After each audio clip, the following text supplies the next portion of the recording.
Welcome to this youth engagement session of the Accountability in the Sustainable World Conference. We always include a youth engagement session, which generally is based on opinions from students, often from Notre Dame, but sometimes from other parts of the world. Today, I'm joined by 4 outstanding students who were selected among a group of outstanding students who took my Accountability in the Sustainable World class here at Notre Dame in the fall of 2024.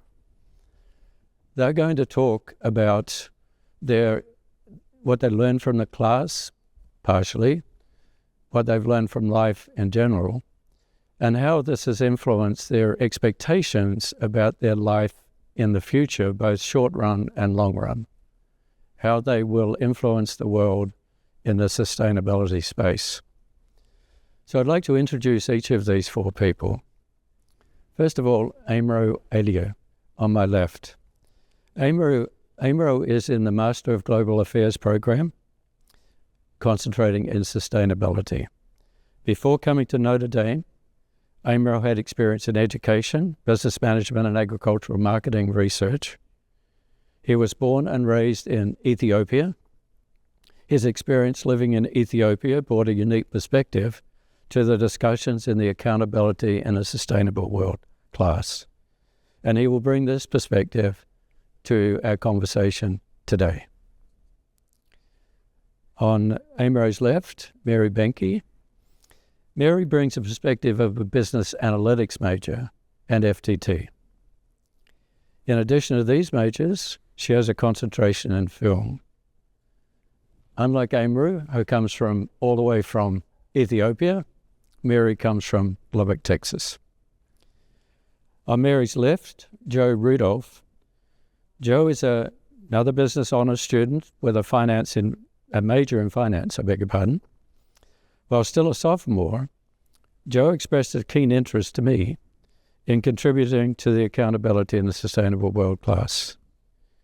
He talked about an out-of-the-box idea, which I'll leave it to him to talk about today to all of us.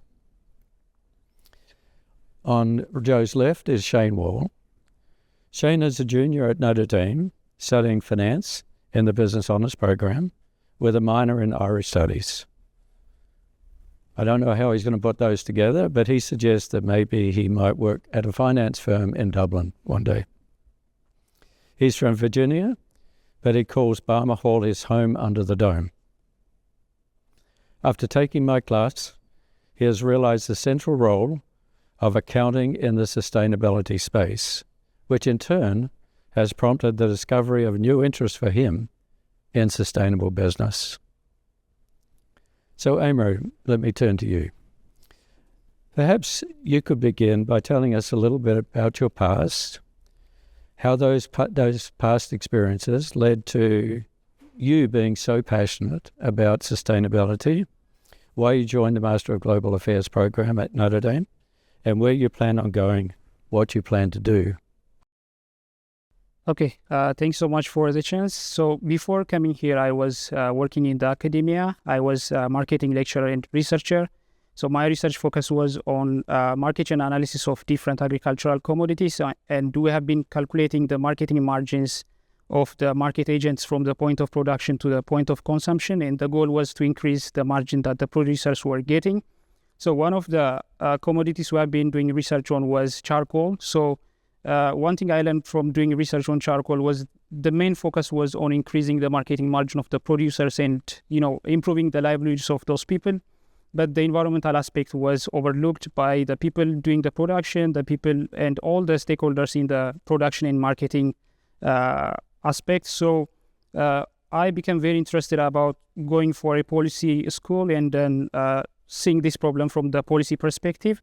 And then I came to the Q School of Global Affairs. And the reason I chose this school was the balance between the environmental safety and the economic development was very good. The way the courses were designed was both at the intersection of the environment and economic development. They are not polarized into either of those. So most of policy schools might advocate for economic development or only the environmental aspect, but the best thing about KIO is you are like at the intersection of economic development and environmental sustainability. So I decided to pursue my studies here. And upon completion of this program, I am planning to work for international organizations like the UNDP and help businesses include the environmental aspect and think about the long-term sustainability of their businesses and also their impact for the world than short-term profits.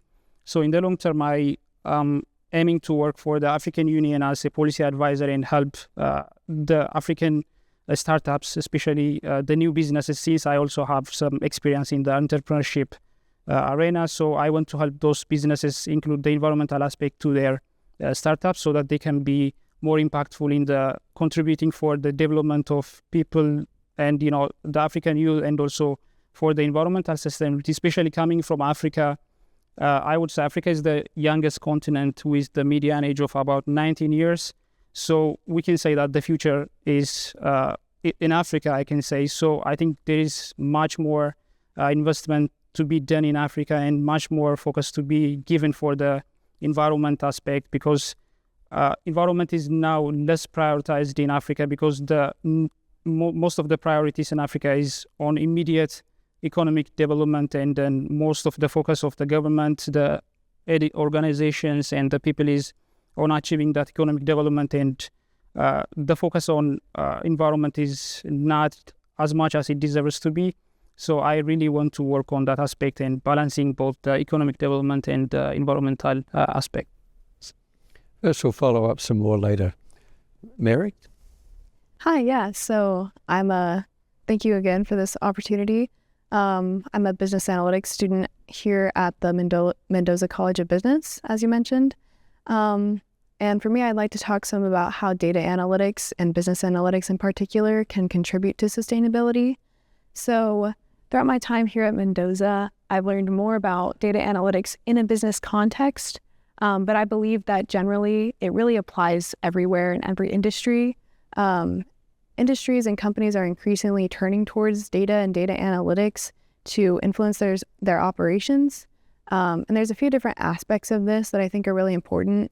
There's data management, data analysis, and data visualization. And with these three factors, I think there's a few different ways data analytics influences both companies and other firms in the sustainability space. So for companies, I believe that data analytics can really help influence the way they communicate to stakeholders, their sustainability efforts. We talked about a case study in class in which the way carbon emission data was presented to consumers really affected the way that they behaved. And this is an important aspect of data analysis, data analytics, which is the visualization aspect. This aspect changes how people behave, and I think that that's an important thing for companies to keep in mind. There's also the way that companies are influenced in their own actions towards sustainability. I think analytics has a big hand in that. This, I think, is where data management comes in. As companies, they have so much data all the time, but it can be difficult to sort of harness it in a productive way. And so I think with harnessing that data with data management, companies and firms are able to take more sustainable actions moving forward.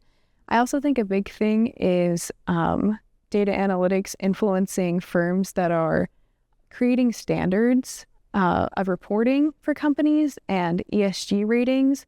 I know that something we've talked about quite a bit during the class is ratings of companies on their ESG or their sustainability efforts and how you sort of compare those.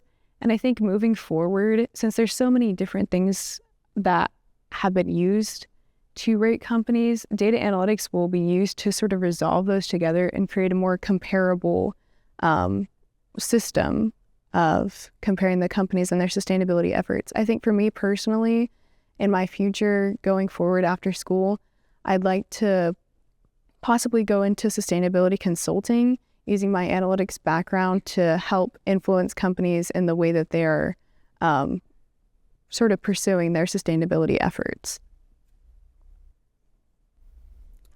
Sure. Okay, thank you. I'd like to start by perhaps talking about the American housing market a bit more broadly, especially as it relates to sustainability. So right now, I think about 37% of American carbon emissions are attributed to building or housing operations. Specifically, around 44,000 pounds of carbon are emitted per home in the United States. Now, as it turns out, this number, 44,000, is unnecessarily high. We use more energy than we need to heat our homes, and that becomes extremely costly for Americans. And more so, it makes a conversion to clean energy extremely difficult because we have a very high demand, when in reality that demand should be significantly lower.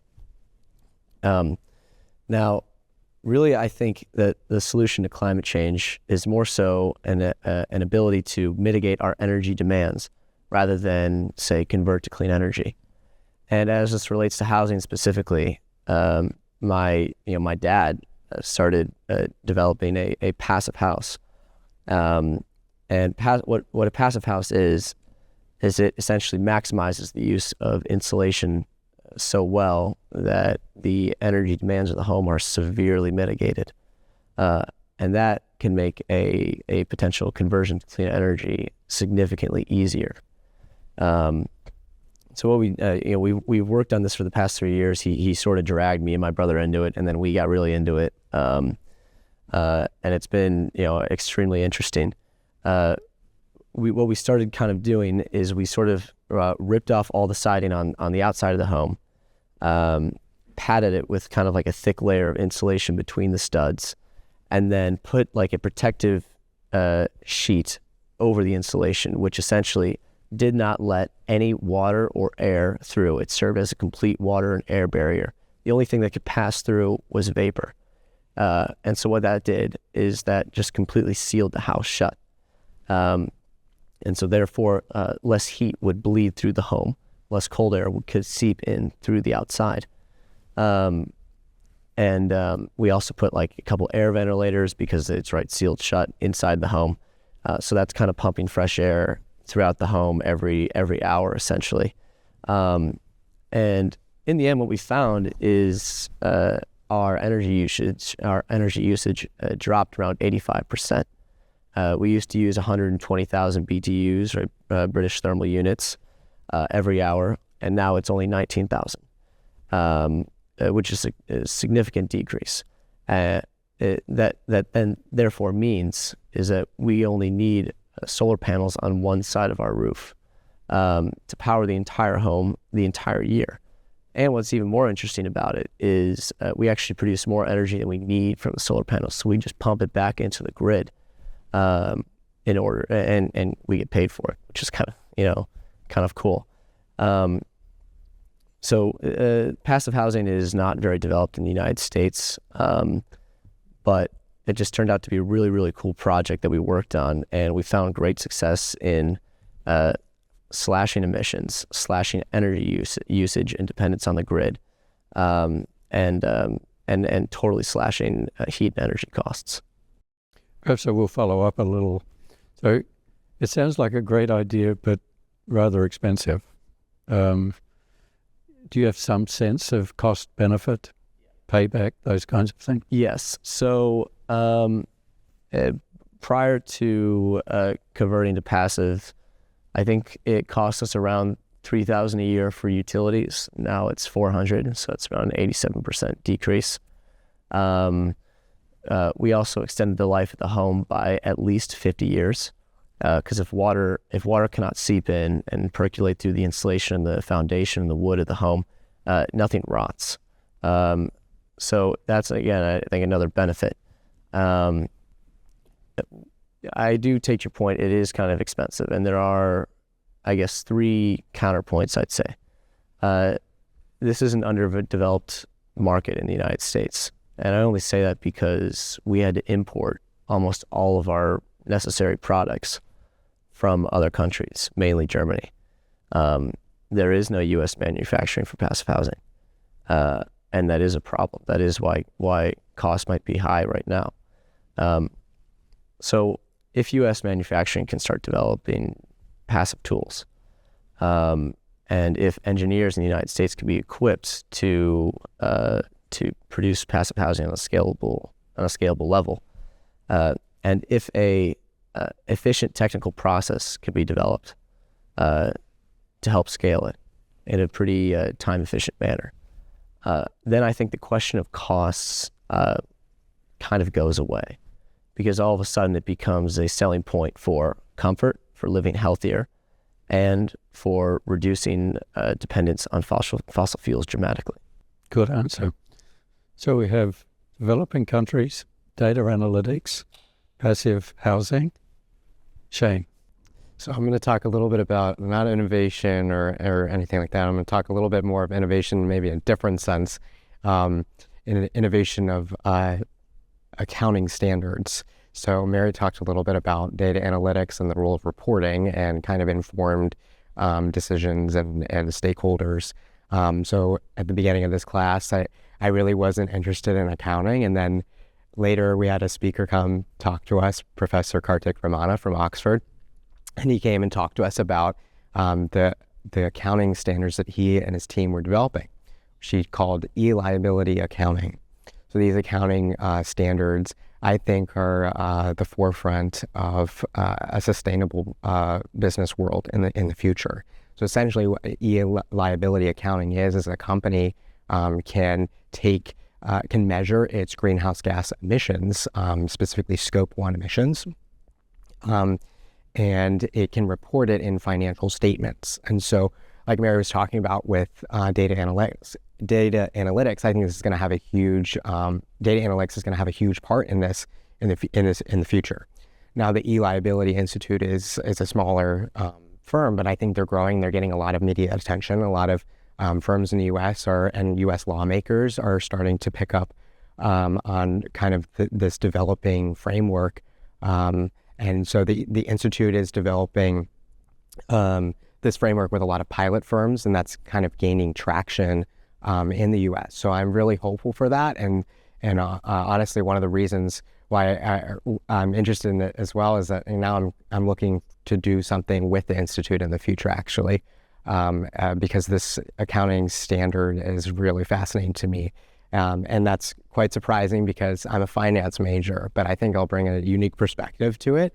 But yeah, I think kind of what Joe was talking about with innovation, I think if we're innovating, we have physical innovations, but we also have like innovation in the business world in accounting and how we report how companies are doing in the sustainable sector of business.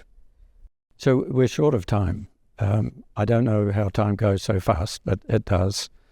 So let me just ask a final question or give you an opportunity to make some final comments to this audience.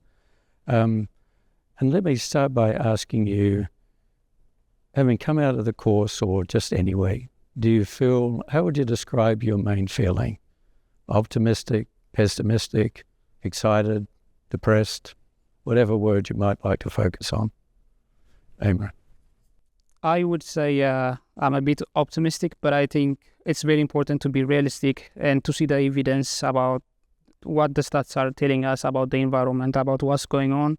So I think there are many decisions being made every day by businesses, governments, and individuals. So if we are not considering the sustainability about the coming generation, the way we are using the resources, the way we are designing the policies, the way we are doing business ethically or for profit, whatever. So I think if we are not considering the future generation in every decision that we are making as individuals, businesses, or governments, I think we are playing at the future of the people coming. So I think it's very important to act responsibly and to consider the future. Because, sustainable development is about making economic growth happen, but not at the cost of the future generation. We have to care about the resources and we have to care about the planet so that the future, the people coming should have enough resources to use and thrive. So I think there is more to do in this aspect, and seeing that what we're doing now and what the courses we're doing, the literature, the the initiatives that some businesses are taking, I am optimistic, but I think there is so much work to do in every aspect. This was supposed to be a final word, but I want to follow up. You're a representative of the Global South in the room. What message do you have to the Global North? I would say it's very important to be considerate. Like I said in the beginning, the Global South is contributing very less for the climate change, but paying the prices. So there is recurrent drought, floods, landslides happening in the Global South, and it's very hard for them to cope up with these natural hazards because of the economic situation. So I think I remember watching the Copenhagen Climate Conference where the late Prime Minister of Ethiopia, Mendoza, was advocating for developed nations to compensate the Global South for the emissions they are causing, because the Africa and the other nations in the Global South are the ones paying the price for the problem they are not causing. So I think there should be collaboration between these two parts of the world, and there should be collaborative action in science, in academia, in business, and every aspect. There should be a collaboration for the common cause, because climate is not for someone climate is not something that you should live for someone. It's something that we all should work on, and I think it's very important to act accordingly and in a collaborative way. Great, important thoughts, Mary. Awesome. Yeah. Similar to Aemro, I'm also cautiously optimistic, I'd say. I think it's easy in a class like this where we're all dedicated to talking about sustainability. It's easy to kind of think that everyone is kind of feeling the same way. We see all of the efforts that are being made and it feels really encouraging, but a lot of people aren't really thinking about sustainability in the same way. I think a big thing that should be focused on is governance, which we talked about quite a bit during the class, and Aemro also touched on. As an individual, it doesn't feel like there's a lot that we can do, and I think that something that's really important apart from academia and business is doing our part in governance. I think one of the books that we talked about in our class mentioned that we should vote for officials that climate and sustainability is their number one priority, because, if enough isn't done, we are all, and especially the Global South, going to pay the price. So I'd say I'm optimistic based on the things that we've learned that are happening, but cautiously so, because I think it's really important to raise awareness about what everyone can and should be doing. Great to hear. Joe? I'd say that we can only be optimistic if we are going to be at the forefront of change. Because, right, how many classes like these are offered in the United States? Probably not many. So I think we all have a great opportunity and a great responsibility to enforce change. And, it shouldn't be a burden. I think that's also really fun. Like, being at the forefront of innovation, of perhaps developing new sustainable accounting methods, expanding education, especially sustainable education abroad, developing a new housing market is fun. And like being at the forefront of that and saying that you can do that is really, really cool. But at the same time, if we don't do it, no one will. The best financial play right now is to use fossil fuels and throw cost savings in mutual funds. The best long-term economic play is to save the planet. And that gives us, again, like I said, a great opportunity and responsibility to pursue innovation and be at the forefront of change. Great thoughts. Shane? I'm going to second that thought about education. I think that's a really important part in looking to the future. And, there's people like me who took this class and had no knowledge of any really sustainability. And now I'm that's completely changed. I would say I'm a lot more informed on this world of sustainability than I was before. And I think that needs to happen more in our generation. I think it is happening more. I think a lot of times people think that their careers, they pigeonhole themselves into one thing or another, especially in the world of business. I have to be an investment banker. I have to work in wealth management. Well, there's more than that. You can lead. You can be like Joe and work on innovation in a sustainable world. There's other opportunities for you beyond those like 4 careers that we all think that we have to be in. And I would second Mary's thoughts on being optimistic, but cautiously optimistic. I think that's a good way to look at it, because this is a collective action problem. We read multiple books this semester that kind of showed us what the world would look like if we don't do anything. And like Joe said, we need to be at the forefront of this. So I would say education and innovation is going to be the future for sure. So cautiously optimistic, maybe stubbornly optimistic, a word that we did use in class. But let's do it. That's sort of the attitude, right? So let's finish on that. This is a youth engagement session. The idea is to present thoughts from young people. Most of the audience of this conference is not so young, and they have formed opinions. Hopefully they will be influenced by the thoughts from these 4 great young people who I've chatted with today. Thank you.